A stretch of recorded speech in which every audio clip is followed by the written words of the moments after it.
போட்டித் தேர்வுக்கு தயாராகும் அனைவருக்கும் வணக்கம். நம்ம இந்த வீடியோவில் பார்த்திங்கன்னா இந்த லேப் அசிஸ்டன்ட் எக்ஸாமுக்காக நிறைய பேர் நம்ம ஒரு போலும் க்ரியேட் பண்ணியிருந்தோம். ஸோ அதில் நிறைய பேர் விருப்பமாக நீங்கள் தெரிவித்தது பார்த்திங்கன்னா லேப் அசிஸ்டன்ட் தான். ஸோ அதை தொடர்ந்து பார்த்திங்கன்னா நம்ம lab assistant 6th to 10th வரைக்கும் எந்தெந்த லெசன்ஸ் எல்லாம் படிக்கணுன்றத ஒரு வீடியோ கொடுத்துருக்கோம். ஸோ டெலிகிராம் குரூப்பும் க்ரியேட் பண்ணி ஸோ அதுக்கான லிங்க்கும் டிஸ்கிரிப்ஷன் பாக்ஸில் இருக்குது. ஸோ நீங்கள் அதில் ஜாயின் பண்ணிக்கலாம். நெக்ஸ்ட்டு பார்த்திங்கன்னா இந்த லேப் அசிஸ்டன்ட் எக்ஸாமை நிறைய பேர் டெஸ்ட்டு பேட்சஸ் பார்த்திங்கன்னா இது காசா இல்லைனா ஃப்ரீயான்ற மாதிரி சில கொஸ்டின்ஸ் கேட்டிருந்தீங்க. இது பார்த்திங்கன்னா முழுக்க ஃப்ரீ தான். நெக்ஸ்ட்டு பார்த்திங்கன்னா சிலவங்க வேறு சேனலில் பார்த்திங்கன்னா டெஸ்ட்டு பேட்சஸ் கண்டக்ட் பண்ணுறாங்க. அதில் நம்ம ஜாயின் பண்ணிக்கலாமா சார்னு கேட்குறீங்க. அதாவது டெஸ்ட்டு பேட்சஸ்ன்றது பார்த்திங்கன்னா உங்களுடைய தரத்தை செக் பண்ணுறதுக்கு தான் பார்த்திங்கன்னா டெஸ்ட்டு பேட்சஸ். ஸோ டெஸ்ட்டு பேட்சஸில் நீங்கள் ஜாயின் பண்ணால் மட்டும்தான் பார்த்திங்கன்னா ஜாப் வாங்கிட முடியுமானா கிடையவே கிடையாது. ஃபஸ்ட்டு நீங்கள் 6 முதல் 10 வரைக்கும் இருக்க புக்கை தெளிவாக படிக்கணும். அப்போ தான் பார்த்திங்கன்னா ஜாபுன்றது கேரண்டி தான். ஸோ டெஸ்ட்டே அட்டன் பண்ணாமல் கூட ஜாப் வாங்கினவங்க இருக்காங்க, நிறைய பேர் இருக்காங்க. ஸோ டெஸ்ட்டு அட்டன் பண்ணி நிறைய பேர் கிளியர் பண்ணாதவங்களும் இருக்காங்க. நெக்ஸ்ட்டு பார்த்திங்கன்னா டெஸ்ட்டு பேட்சஸ் அதாவது அட்டன் பண்ணக்கூடாதுன்னு சொல்லலை. காசு பார்த்திங்கன்னா ரொம்ப அதிகமாக இருக்க டெஸ்ட்டு பேட்சஸுக்கெலாம் போக வேணாம். அதாவது பார்த்திங்கன்னா மினிமம் 200 ரேஞ்சஸில் இருக்கக்கூடிய டெஸ்ட்டு பேட்சஸ், 300 200 ரேஞ்சஸில் இருக்கக்கூடிய டெஸ்ட்டு பேட்சஸ் ஓகே. ரீசன் என்னென்னு பார்த்தீங்கன்னா ஒரு லெசனுக்கு பார்த்திங்கன்னா ஒரு ₹2 ₹3 தான் உங்களுக்கு வருது. இப்போ 100 லெசன்ஸ் இருக்குன்னா நீங்கள் ஒரு லெசனுக்கு ஒரு ₹2 ₹3 கணக்கு பண்ணிங்கன்னா ₹300 ₹200 ரேஞ்சு தான் வரும். ஸோ அதால் அந்த லெவல் நடத்தக்கூடிய ஏதாவது டெஸ்ட்டு பேட்சஸ் உங்களுக்கு அதாவது அகாடமியாக இருந்தாலும் சரி, யூடியூப்ஸில் இருந்தாலும் சரி, நான் படித்து முடிச்சிட்ட சார்ன்றவங்க பார்த்திங்கன்னா அந்த டெஸ்ட்டு பேட்சஸுக்கு நீங்கள் போகலாம். மற்றபடி ₹1000 ₹1500 ₹5000 ₹10000 ரேஞ்சுக்கெலாம் போகவே வேணாம்.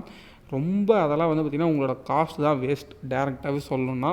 நெக்ஸ்ட்டு பார்த்திங்கன்னா நீங்கள் முழுக்க டெக்ஸ்ட்டு புக்கை நம்பி மட்டும் தான் படிக்கணும். அதர் மெட்டீரியல்ஸ் நீங்கள் போகவே கூடாது.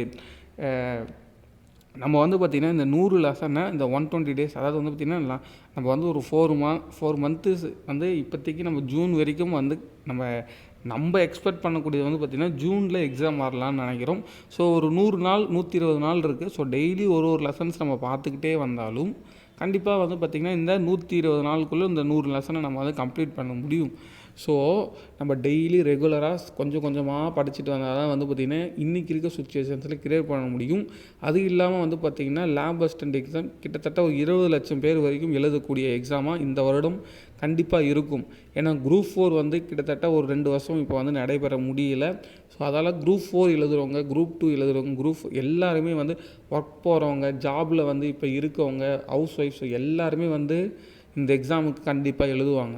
ஸோ அதால் காம்படிஷன் ஹெவியாக தான் இருக்கும். ஸோ அதெல்லாம் நம்மளுக்கு நெவர் மைண்ட், அதாவது பார்த்திங்கன்னா அதெல்லாம் நீங்கள் யோசிக்க வேண்டிய அவசியம் கிடையாது. உங்களுடைய நோக்கம் என்னென்னா டெக்ஸ்ட் புக்கை கிளியராக பேசிக் அண்டர்ஸ்டாண்டிங்கோடு படிக்கணும். சயின்ஸை ஃபுல்லாக மகப் பண்ணவே கூடாது. மகப் பண்ணால் பார்த்திங்கன்னா உங்களால் கரெக்டான ஆன்சர்ஸை பண்ணவே முடியாது.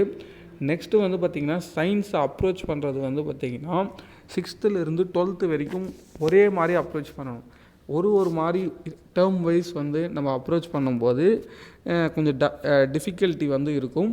ஸோ டெஸ்ட்டு பார்த்திங்கன்னா நம்ம ஒரு லெசன்ஸை நம்ம கம்ப்ளீட் பண்ணிடுவோம். அதாவது பார்த்திங்கன்னா இப்போதைக்கு நான் கொஸ்டின்ஸ் நான் எதுவும் டைப் பண்ணல. ஸோ டைப் பண்ணுறதுக்கு கொஞ்சம் டைம் டிலே எடுக்கும். ஸோ டீச் மட்டும் நம்ம பண்ணிவிட்டு கொஸ்டின்ஸ் பார்த்திங்கன்னா நான் ஃபுல்லாகவே ஹேண்ட் ரிட்டன்ஸ் நம்மளே எழுதின கொஸ்டின்ஸாக தான் என்கிட்ட இருக்குது.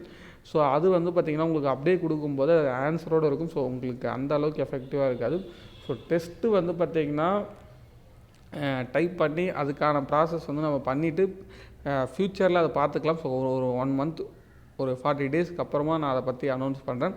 ஸோ அது வரைக்கும் நம்ம புக்கில் இருக்கக்கூடிய லெசன்ஸை கிளியராக டீச் பண்ணி டே பை டேவாக பார்த்திங்கன்னா கொஞ்சமாக சயின்ஸில் நம்ம டெவலப் ஆகும். ஏன்னா பயாலஜிலாம் பார்த்திங்கன்னா பார்த்த ஒன்றும் புரியவே புரியாது, பேசிக் அண்டர்ஸ்டாண்டிங்கே வராது. ஸோ அதில் என்னென்ன இருக்குன்றதையே 2-3 வாட்டி இல்லை 5 வாட்டி 10 வாட்டி படித்தா தான் உங்களுக்கு மனசுலேயே நிற்கும்.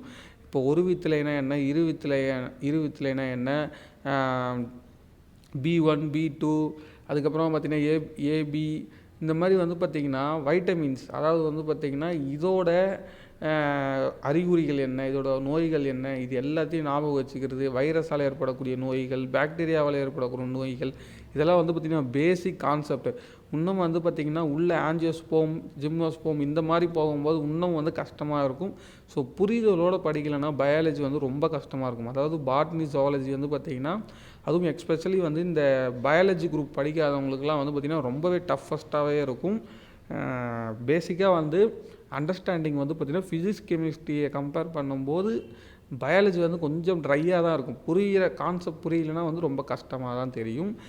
ஃபிசிக்ஸை பொறுத்தளவுக்கு வந்து பார்த்திங்கன்னா பேசிக் அதாவது வந்து பார்த்திங்கன்னா ஃபண்டமெண்டல் நாலேஜ் வந்து ரொம்ப அதிகமாக தேவை. ஃபார் எக்ஸாம்பிள் வந்து இப்போ இன்ஜினியரிங் ஸ்டூடெண்ட்ஸ் வந்து ரொம்ப ஈஸியாக அப்சர்வ் பண்ண முடியும். ஆர்ட்ஸ் அண்ட் சயின்ஸ் ஸ்டூடெண்ட்ஸ் வந்து பார்த்திங்கன்னா ஃபிசிக்ஸ், கெமிஸ்ட்ரி மேஜராக படித்தவங்களுக்கு ரொம்ப ஈஸியாக இருக்கும். ஏன்னா கெமிஸ்ட்ரி ஈக்குவேஷன்ஸ்லாம் சிலவங்களுக்கு பேலன்ஸ் பண்ணுறதுக்கு கொஞ்சம் கஷ்டமாக இருக்கும். ஸோ லேப் அசிஸ்டன்ட் எக்ஸாம்னும் போது கண்டிப்பாக அந்த மாதிரி கொஸ்டின்ஸ்லாம் நம்ம எதிர்பார்க்கலாம். ஸோ பேசிக் அண்டர்ஸ்டாண்டிங்கோடு நம்ம கண்டிப்பாக பேட்சை கொண்டு போகிறோம்.